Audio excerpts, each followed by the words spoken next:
สงขลา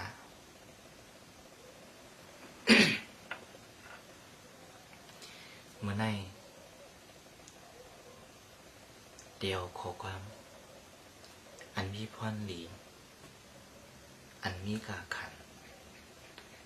ตาเตเซอร์ทือในสาฝานเฮาขอความอันในปุนดาในเฮือนหนึ่งหลังในสัง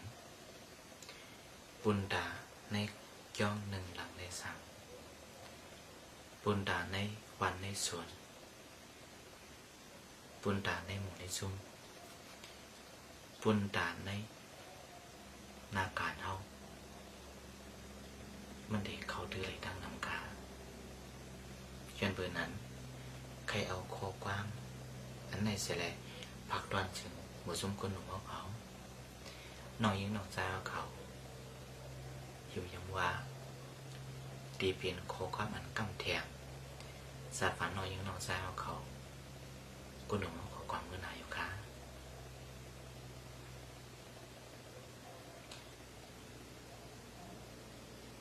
ลองไว้วางใส่เอาขาในมันเต็มเหมือนกันกูก็ตั้งจึกตั้งไหลแสงตั้งสูงเหมือนกันสิเพียวค่ะ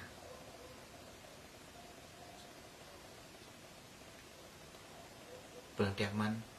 เดี๋ยวเอานิ้วมือหานิ้วในเสแล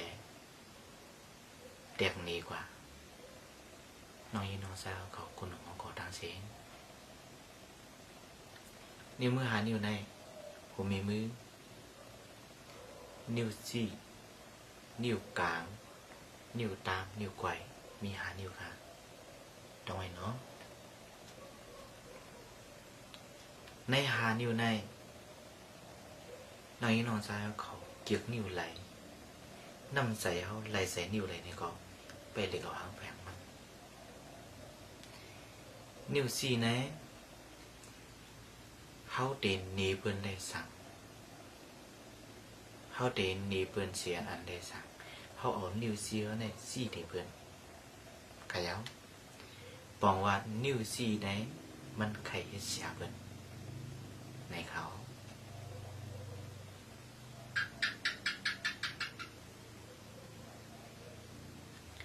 นิ้วกลางในซ้ำในนิ้วมือหานิ้วในมันเด็กใครอยู่สูงเลยเพื่อนบอกว่าใครเพื่อนนับอย่างมันใครอยู่ปานเดือเพื่อนใครเพื่อนมักมัน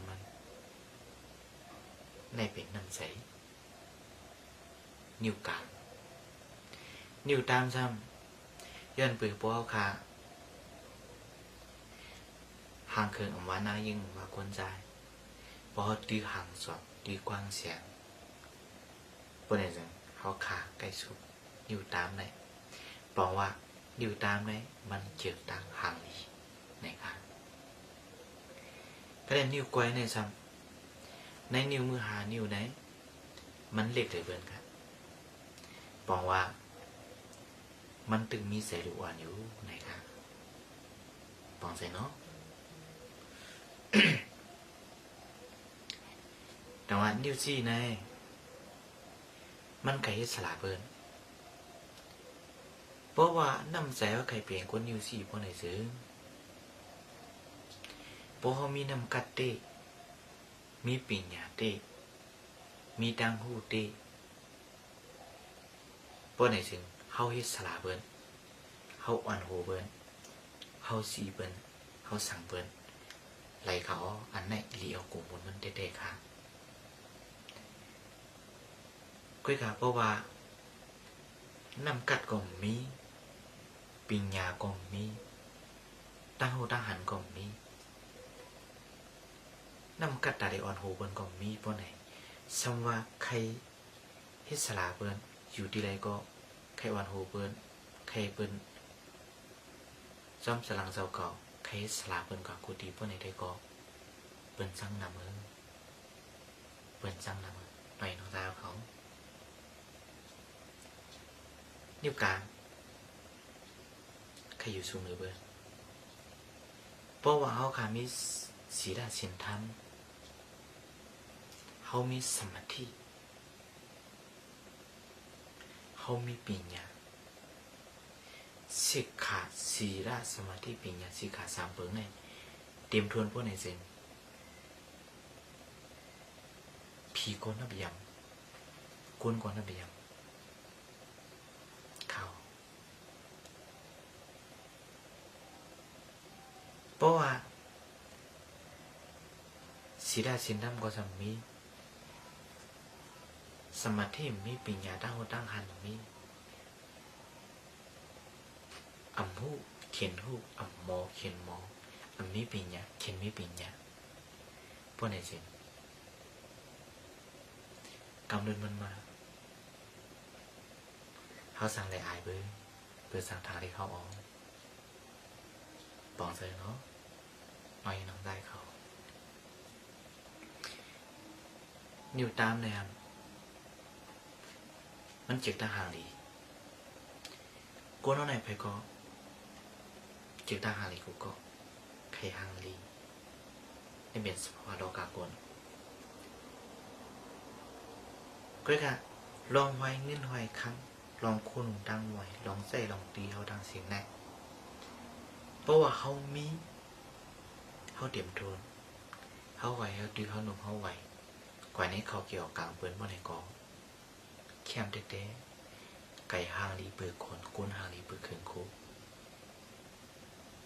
มีดีบอกเด็ดๆครับก็อยากสั่งว่า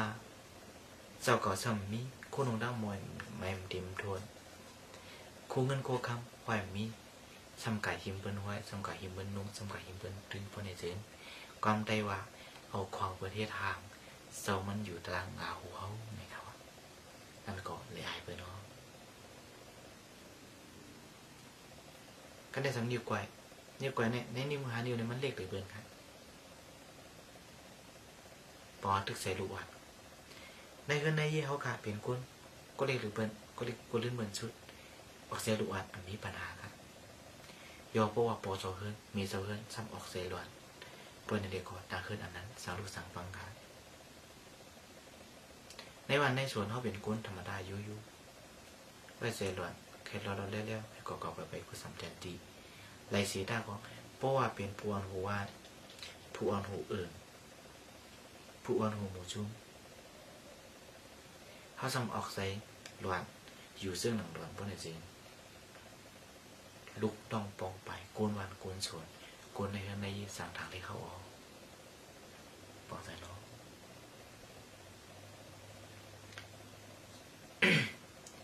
ในนิ้วมือสีนิ้วแน่นิ้วซี่นิ้วกลางนิ้วตามนิ้วก้อยชาวมันพูดกว่าสีนิ้วปนไหนถึงชาวอันนิ้วจี้ในพูดเอานิ้วโหมีมือแล้วนิ้วกลางนิ้วตามนิ้วก้อยในยิบเนี่ยก็ไหลอยู่ชาวนิ้วซี่ในนิ้วกลางพูดเอานิ้วตามในนิ้วก้อยในโหตั้งโหมีมือโหมกันยิบให้ไหนก็ไหลอยู่สังว่านิ้วซี่นิ้วกลางนิ้วตามไอ้พุทธเอานิ้วก้อยและตั้งหัวมีมือในยิบยังดึกไหลอยู่ค่ะสังว่านิ้วก้อยพุทธเนี่ยก็ขึ้นเอานิ้วซี่นิ้วกลางนิ้วตามผมนั่งหัวมีมือยิบเนี่ยก็ไหลอยู่ค่ะก้อยกะสังว่าหัวมีมือสมพุทธค่ะรู้เขาขาดียิบจังดียิบเลยมันเดียบเด็ดๆย้อนไปซึ่งนั้นแหละตานิ้วซี่เดียยิบเลยก็หัวมีปืนเหวหัวมีมือนั่นแหละสวยตานิ้วกลางเลยยิบเลยก็หัวมีมือเลยสวยตานิ้วตามยิบเลยก็หัวมีมือเลยสวยตานิ้วก้อยยิบเลยก็หัวมีมือเลยสวยจังว่าหัวมีมือเนี่ยมันเปลี่ยนสวยแถมกูนิ้วกว่าน้ำใจน้อยยังน้องเจ้าเขาหาทางเสียงเพราะว่าเขาไว้ใจน้ำใจหัวมีปุ๊บอยู่ในวันก็กำวันอยู่ในจ้องก็กำจ้องอยู่ในวันในเมืองก็กำวันกำเมืองอยู่ในหมู่ในซุ้มก็กำในหมู่ในซุ้มพวกไหนเสียงที่ช่ำเต็มทนอยู่สาวได้หันถึงเสื้อไหนพอเสื้อเนาะหมดสนใจก่อนเมื่อว่าก้นกูก็ช่วยการเฮือนพวกไหนเสียงเฮือนหลังนั้นเดี๋ยวมักมีรีบินก็ยังเสื้อสา ก้นกูเฮือนช่วยการวานว่าในเสียงวานตรงนั้นได้ขึ้นเยี่ยมมาชมมามีหรือเป็นก็ยังสื่อสารก้นกูวานช่วยการเว้งว่าในเสียงเว้งลูกนั้นได้ขึ้นเยี่ยมมาชมมามีหรือเป็นก็ยังสื่อสารก้นกูเว้งในเมืองไทยเราได้สั่งช่วยแทนเมืองว่าในเสียงเมืองไทยนั้นก็ดีขึ้นเยี่ยมมาชมมามีหรือเป็นก็ยังสื่อสารอยู่ปองใจเนาะเห็นเป็นซึ่งนั้นแหละเข้าหากูก็น้อยยินน้องซ้ายขอดังเสียงมือซุ้มก้นหนุ่มขอดังเสียงซึ่งหนูแดนคืออันเด็กขึ้นมากเมื่อนาทาปายเข้าขาอันกันคัดใส่ให้เป็นน้ำใส่หูมีมือเป็นน้ำใส่อันมอสอยแถมเป็นกูติดกูอ่อนกูหมูกูซุ้มเพราะในเจนี่เดี๋ยวมีการกันเด็ดๆเขาอยู่ในเฮือนเขาขาจอยเฮือนบ่ได้ขึ้นใหญ่เขาขาอยู่ในวานเขาขาจอยวานก็ได้ขึ้นใหญ่เขาขาอยู่ในจ้องจอยแถมในจ้องในก็จ้องก็ได้ขึ้นใหญ่เขาขาอยู่ในเวียงจอยแถมเวียงนี่ก็ได้ขึ้นใหญ่เขาขาอยู่ในหมู่ในซุ้มจอยแถมกันหมู่กันซุ้มนี่ก็ได้ขึ้นใหญ่อยู่ในแหละแต่ว่าเขาขับอันกันคัดใส่ให้เป็นหูมีมือนำใส่หูมีมือกูโกสีกรรมในบอกละถึงความผักตอนถึงน้อยยินน้องแซวเขาซุ้มคนหนูเขาดังเสียงค่ะให้มันกันอยู่ดีกินหวานก็ยังซื่อสัตย์สิคำกันเนาะมาสงครา